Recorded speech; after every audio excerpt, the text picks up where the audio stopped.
Bangladeshi pacer Mostafizur রহমানকে নিয়ে ভুল তথ্য প্রকাশ করেছে ভারতীয় পত্রিকায় স্পোর্টস স্টার।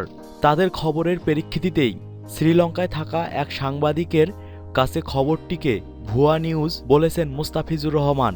ভারতীয় গণমাধ্যমটি মোস্তাফিজুর রহমানের কথা ছেপে দাবি করল আইপিএল না খেলার কথা ভাবছেন মোস্তাফিজ। তাদের কথা অনুযায়ী মোস্তাফিজ তাদের বলেছেন, আমার মনে হয় না আমি এবার আইপিএল খেলতে পারবো।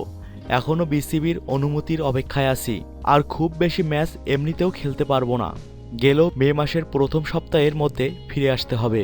তারা আরও যোগ করে, ইনজুরি থেকে ফেরার পর এখনও ছন্দ ফিরে পাইনি। মাশরাফি ভাই তাই এবার আইপিএলে না যেতে বলেছেন। তার পরামর্শ আমি গুরুত্ব দিয়ে বিবেচনা করছি।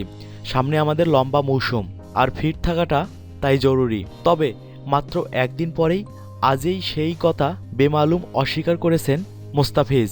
দেশীয় সাংবাদিকের কাছে তিনি দাবি করেছেন এমন কোনো কথা হয়নি তাদের সাথে। এমনিতে মাশরাফিও নাকি তাকে আইপিএল খেলতে নিষেধ করেননি। মোস্তাফিজ দাবি করেন ভারতীয় পত্রিকাটি ভুয়া খবর করেছে। তার ভাষায়, আইপিএল খেলতে যেতে আমাকে নিষেধ করেনি মাশরাফি ভাই। ভারতের পত্রিকায় আমি এমন কিছু বলিনি। আমি বলেছি এখনও একটা ওয়ানডে ও 2টি টি20 বাকি আছে। তারা ভুয়া নিউজ ছাপিয়েছে। অবশ্যই আমি আইপিএলে খেলতে চাই।